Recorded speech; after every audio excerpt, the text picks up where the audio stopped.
Hari ini hari Senin, seperti biasa gue cuma mau update sedikit tentang berita dan market crypto. Disclaimer dulu, nggak ada ajakan membeli atau menjual di video ini. Kita dapat closing candle BTC yang weekly di area 106 ribuan. Kalau lu lihat kan di gambar ini, kita memang all time high di BTC itu di angka 109 ribuan, tapi kan ngejarum, close di bawah. Jadi 106 ribuan ini adalah closing tertinggi yang pernah kita dapatkan di BTC. Dan per video ini dibuat, harga BTC dan market crypto secara keseluruhan lagi koreksi. Berita utama yang sangat menarik buat gua sekarang adalah yang ini. Moody's menurunkan rating US credit dari AAA jadi AA1 atau setara AA+.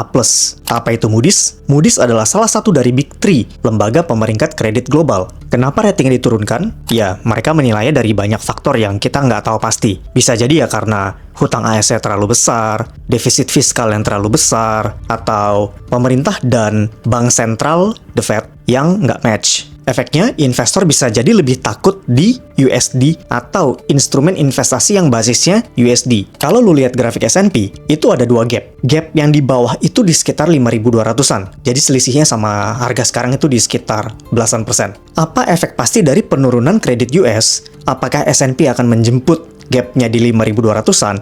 Apakah ini sudah priced in beritanya? Apakah nanti market kalau buka akan drop atau malah terbang? Itu jujur gua nggak tahu. Tapi, kalau seandainya S&P ditarik ke bawah, kemungkinan BTC juga akan ketarik ke bawah juga. Jadi yang bisa kita lakukan adalah waspada aja. Info dari si Kapten juga ada gap di 92 ribuan buat BTC.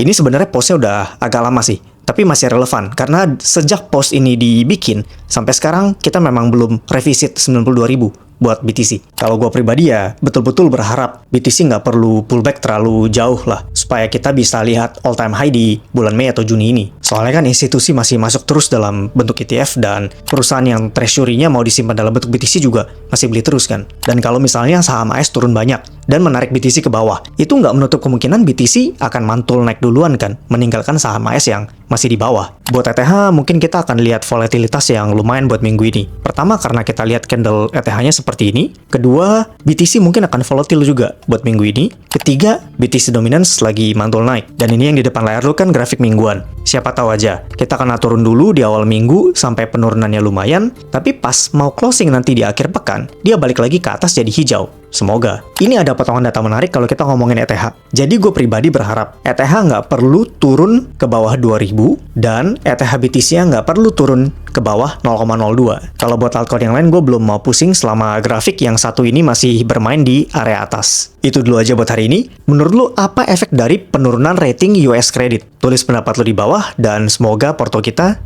to the moon.